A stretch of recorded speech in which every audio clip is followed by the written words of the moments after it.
Минный взрыватель электронный, неизвлекаемый, самоликвидирующийся. Поговорим сегодня о взрывателе МВЕ НС. Это дальнейшее продолжение взрывателя МВЕ 72. Данный взрыватель имеет датчик цели обрывного действия, но уже доработанный блок управления и накольный механизм элементами самоликвидации и неизвлечения. Разберем подробнее. Вот управляющий механизм, где все мозги, так сказать, сердце этого взрывателя. И накольный механизм, он же исполнительное устройство, которое приводит в действие мину путем подрыва МД-5М, либо накалывания гнезда вышибного заряда там на минах, таких как ОЗМ-72. Начнем с блока управления. Вот. Внешний вид такой, достаточно миниатюрный. Он занимает меньше места, чем МВЕ-72. Вот. Также тут же спрятан в донце датчик цели. Он сразу подключен, подключать дополнительно не надо. Достали и пошли разматывать.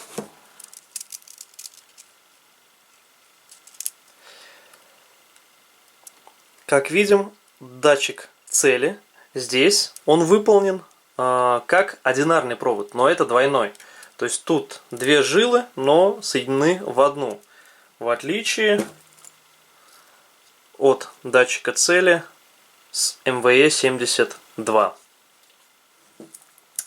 Удобно, но видим различия в цвете.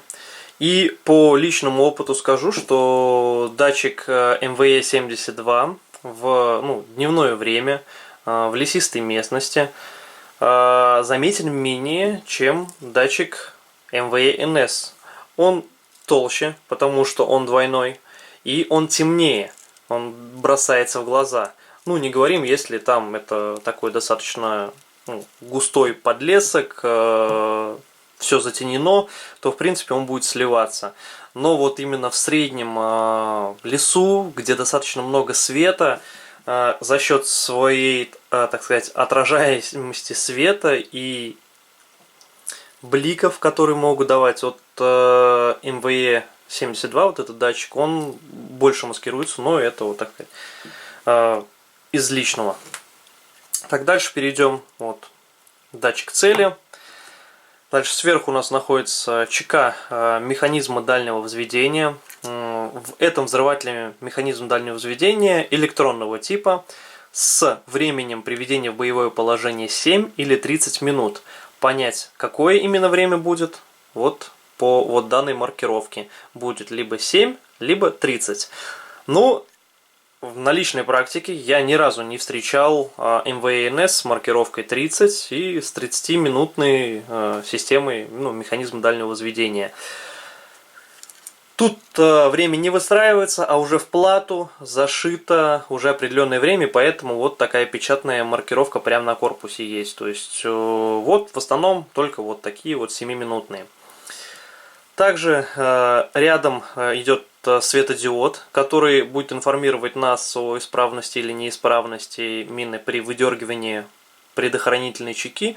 Мы должны наблюдать мигание светодиода.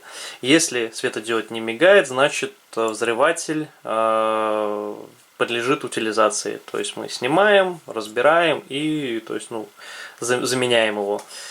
Гнездо под элемент питания. Какой используется здесь элемент питания? Это такой, как камень преткновения, потому что много раз прям реальный вот МВЕ НС было десятки, но ни одного элемента питания. Элемент питания используется 7RC53U с номинальной мощностью 8,75 вольта. Он нигде, кроме как в МВЕ НС и там еще в одном устройстве, не используется. То есть вообще не распространенный, и помимо того он достаточно специфический, у него обратная полярность. Вот вы можете видеть здесь, где у обычной батарейки плюс, у него минус. Где минус, там плюс, то есть полярность обратная. Но возможно использовать гражданский элемент питания, но доработав его определенным образом, потому что, ну, какой элемент питания можно использовать? Элемент питания подходит типа размера 23А, у него номинальная мощность 12 вольт, да, выше, чем у 7RC, но все же подходит. Что с этим элементом питания нужно будет сделать? Во-первых, он намного меньше 7RC, нужно там будет с помощью подручных вещей, там бумаги, картона, там, не знаю, из дерева, скотч, изолента, увеличить его и сделать обратную полярность.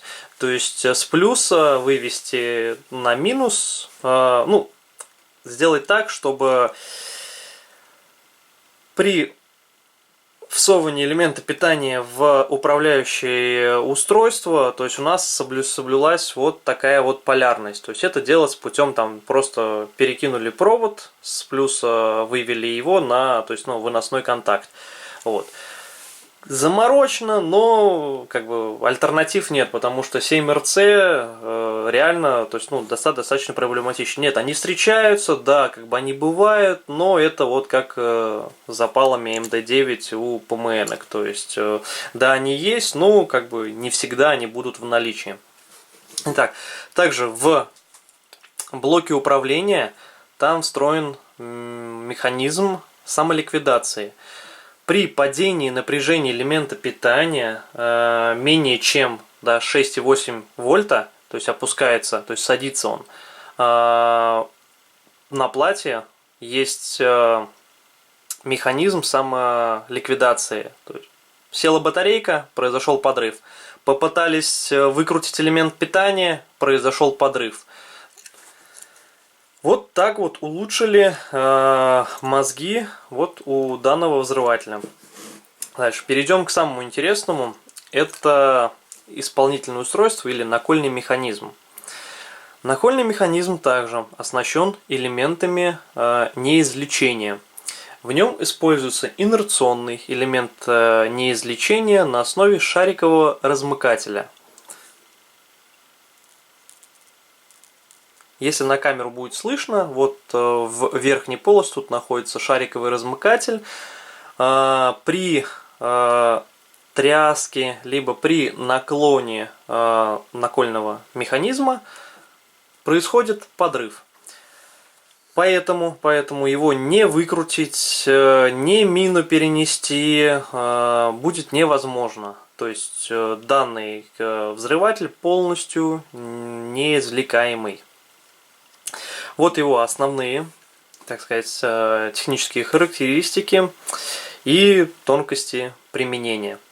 Поэтому еще раз повторяем. Вот, во-первых, запомните, пожалуйста, разницу между накольным механизмом МВЭ-72 и МВЭ-НС. Если стоит такое, то это либо просто накольный механизм выведен на там, электронное устройство или там, на подрывную машинку, либо это стоит МВЭ-72. Если вот такой накольный механизм, то это значит стоит МВЭ-НС, и мы с ним ничего сделать не можем, не выкрутить, не убрать. Любые действия приведут к подрыву.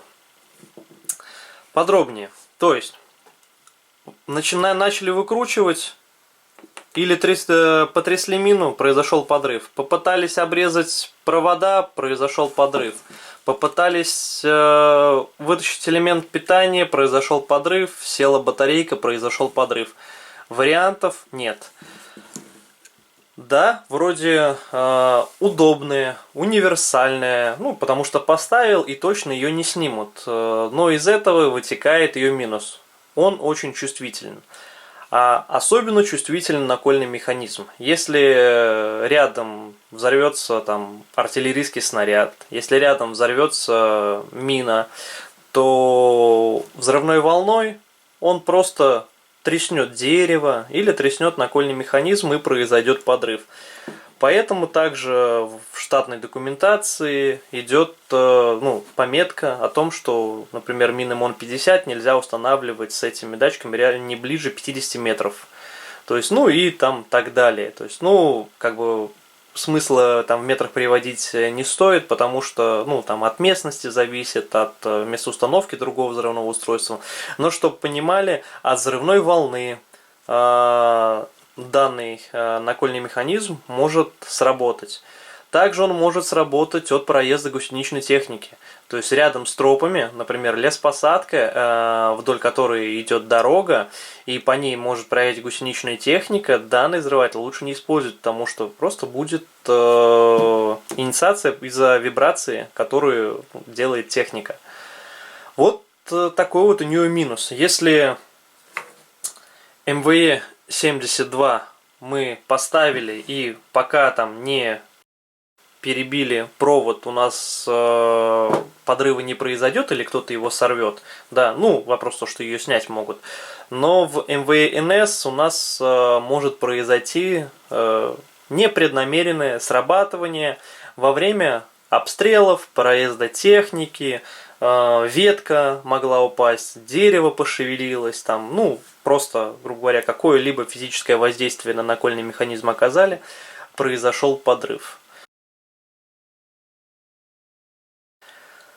Лайфхак или нештатное применение МВНС. Так как в накольном механизме МВНС присутствует инерционный датчик неизлечения, шарик и размыкатель, то мы можем использовать данный взрыватель как противотранспортная мина. То есть датчик цели оставляем же здесь, вкрутили в заряд, вытащили предохранительную чеку механизма дальнего возведения. И все, когда взрыватель в таком положении встает на боевой взвод, любая тряска, произойдет подрыв. Ну, вот такой как бы небольшой лайфхак.